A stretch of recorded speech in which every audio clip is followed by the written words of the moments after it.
Good morning, all. I hope you're fine. Today, we'll be taking class on the topic Atoms and Molecules of the chapter 9 in CBSE. Okay, so we've seen what is an atom, what is a molecule, everything we've seen in this chapter. So, we'll just revise, and here today, we'll be learning about how to write the chemical formula. Okay, so let's just go through the content of the chapter. So the small content of the chapter will be law of chemical combination. In that we have the law of conservation of mass and law of constant proportion. Then we have Dalton's atomic theory, in which you have to learn the postulates of Dalton's. John Dalton is the scientist who gave the Dalton's atomic theory. Then comes the atomic mass. What is atomic mass? We learn. Then we learn what is an atom. Then we learn what is a molecule. Then we learn what is molecule of an element and molecule of a compound. Next, what we'll be learning is about what is an ion, and then it will be about different types of ion, that is cations and anions, and then we are going to learn how to write the chemical formula. So today basically we will be learning how to write the chemical formula. Let's just brush up through the topic of law of conservation of mass as we've learned it earlier. Okay, so we know that law of conservation of mass, it states that mass can neither be created nor be destroyed in a chemical reaction. So as you can see, we are taking in an activity, we are taking barium chloride plus sodium sulfate. On reaction, we get barium sulfate plus sodium chloride. So if we calculate the products, how much we have, we'll have the same quantity as being, that is being mass that is being taken in the reactant side as well as the product side. As such, thus our law of conservation of mass will be verified. The next law is law of constant proportion. So in law of constant proportion, it states that in a chemical compound, the elements are always present in definite proportion by mass. To understand this law, we'll take a very simple example, that is of water. Water means the chemical formula will be H2O. Chemical formula of water will be H2O, as we know from our lower grades itself. So the ratio of H2O, as we all know, it's like this. If we are writing it as H2O,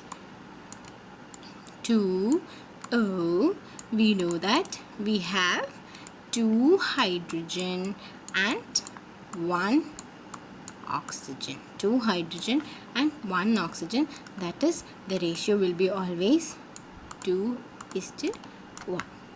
Okay, I hope you're clear with this. Okay, so that is what we are seeing here, and then when we are going for its atomic, this is the number of atoms in it. If you are going for the atomic mass, it will be like this, 2:16. Okay, that is what is being given here.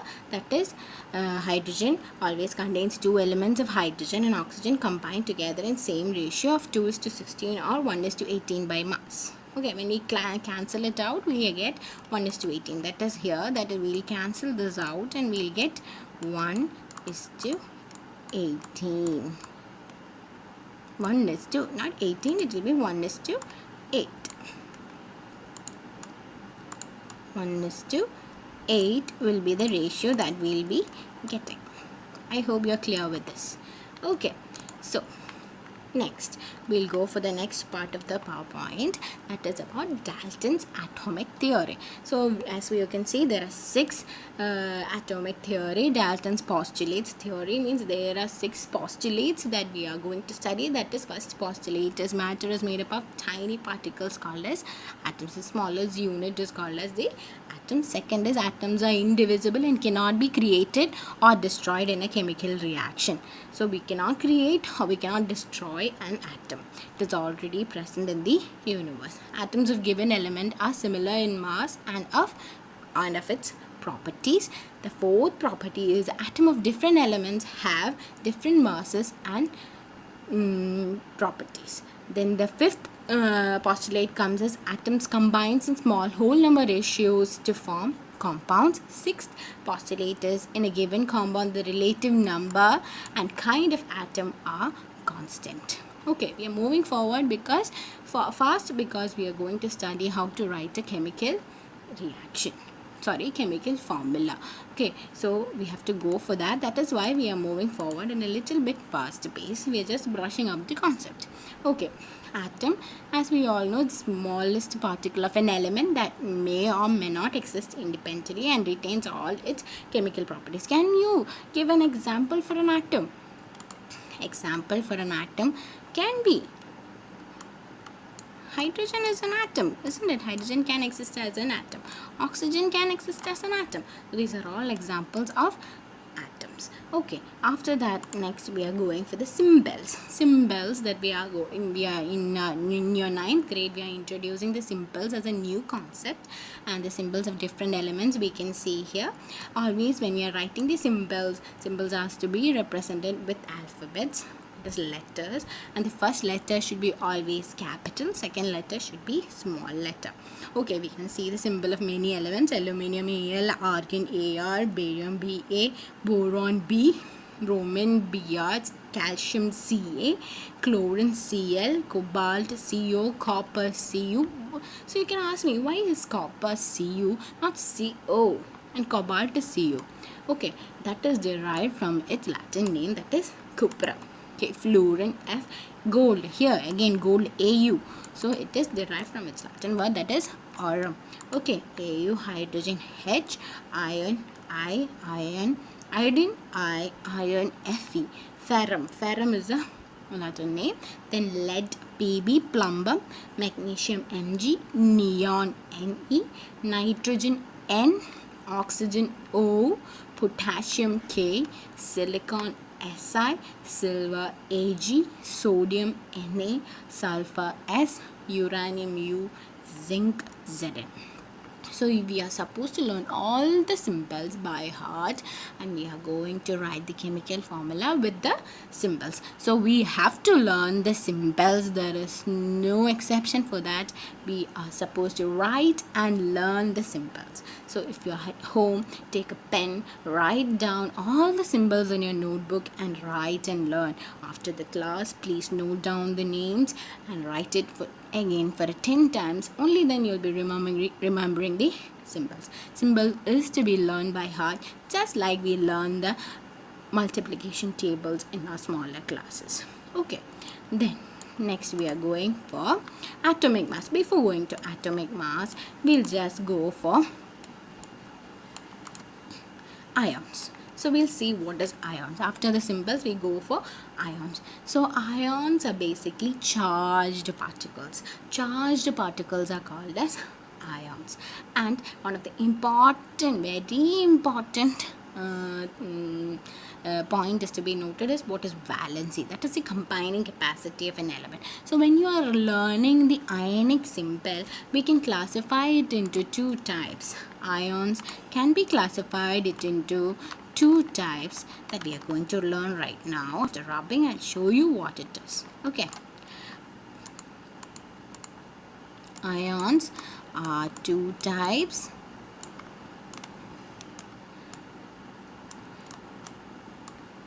Two types that can be, one is cation,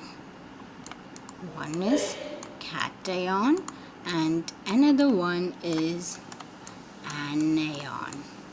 This is anion. Cations are positively charged species. Cations are positively charged species, and anions are negatively charged species. So why are we learning this? We are learning this to write the chemical formula. Okay, so very important. So we are learning this to write the chemical formula. Ions, as I said, it is charged species. Ions are charged species. They are charged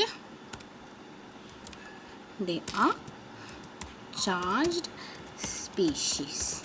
Okay, ions are charged species, and when we come to cations, they are positively charged species, and anions are negatively charged species. So we'll move back to our PowerPoint. So we can see different types of what? Symbols of ions, cations and anions. Those with the negative charge, we've already said it is anions, and those with positive charge, we call it as cations. So sodium, it is positive charge, so it is as it is positive charge species, we are calling it as cation. So sodium Na plus, this plus represents the valency. That is, if it is just plus, it is positive 1. That the valency here will be 1. And potassium, it is K plus, so it is also having valency 1, as it is given side of it as valency. Silver Ag plus, that is also 1.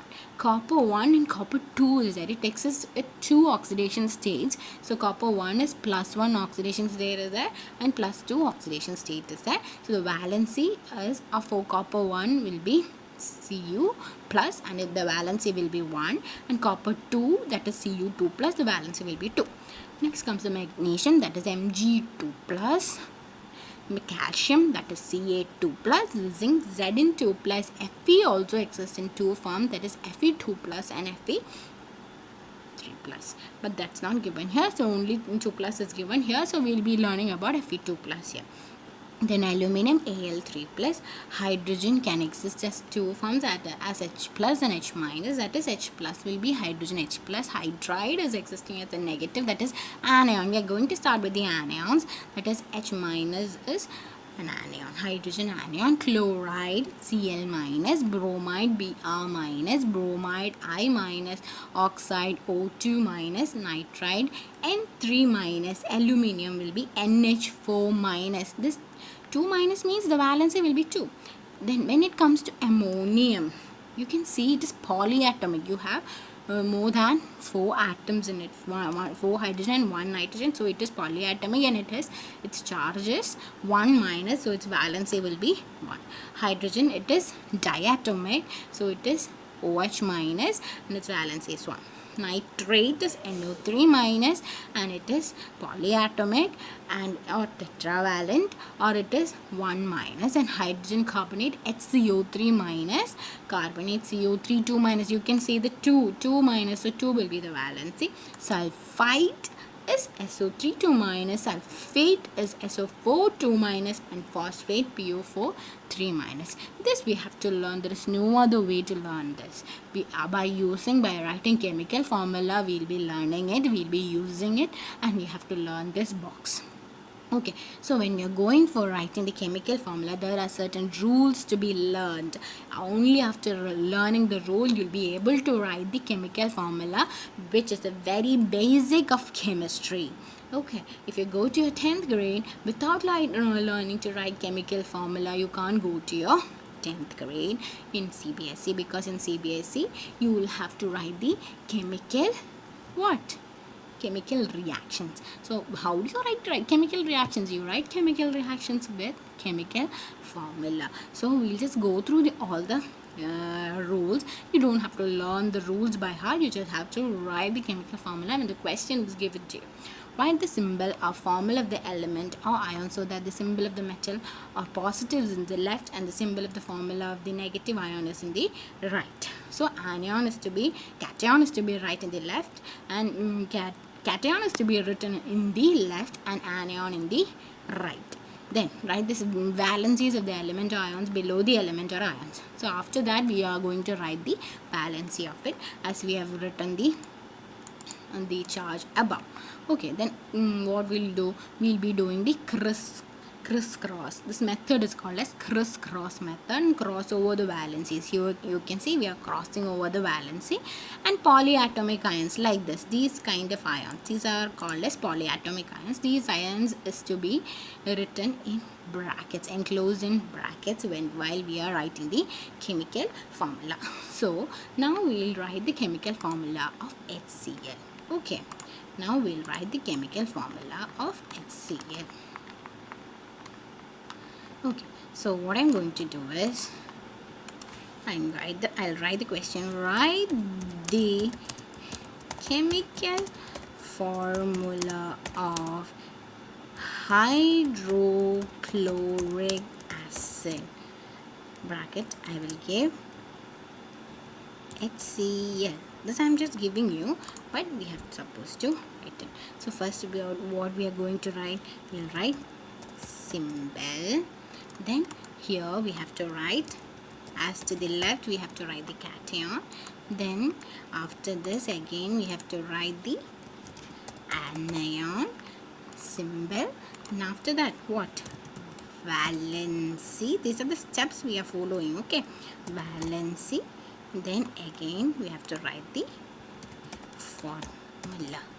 These are the basic steps in the starting. You have to know what is the cation of hydrochloric acid. The cation of hydrochloric acid is H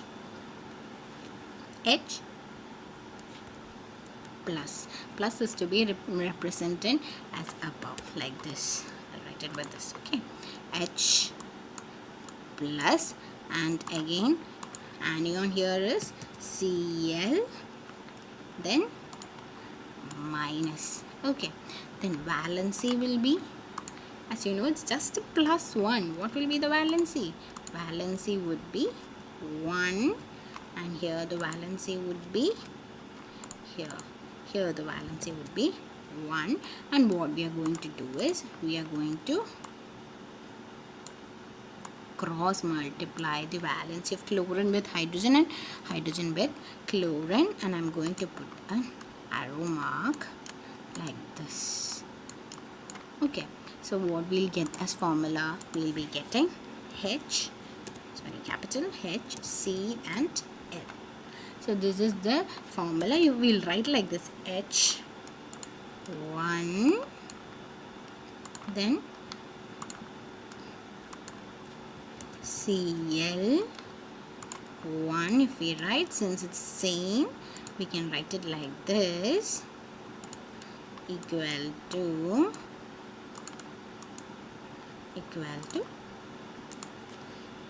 HCl. I hope you're clear with the chemical formula of hydrochloric acid. Okay, this is hydrochloric acid. Next, we'll take the example of a very simple compound, that is magnesium chloride, where we have to follow the same steps. That's why I'm not rubbing this. Again, we have to write it, the symbol of question I'll rub, and I'll give the name of the compound, that is, write the chemical formula of magnesium chloride. Okay, the cation would be Mg. This bell of magnesium ion will be Mg2 plus, and that of chlorine will be Cl minus, as we have written earlier. Okay, again what we are going to write? Again what we are supposed to write is a valency will be 2 here, and here it will be 1. Next, what we are going to do, we are going to cross multiply, and then at the end I will write the arrow. And you can see the valence of chlorine goes with magnesium, and that of magnesium goes with chlorine, and at the end what we are going to write, you see,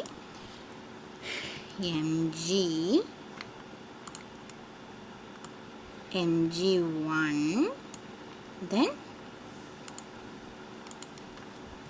Cl, I'll just put a bracket here, Cl2.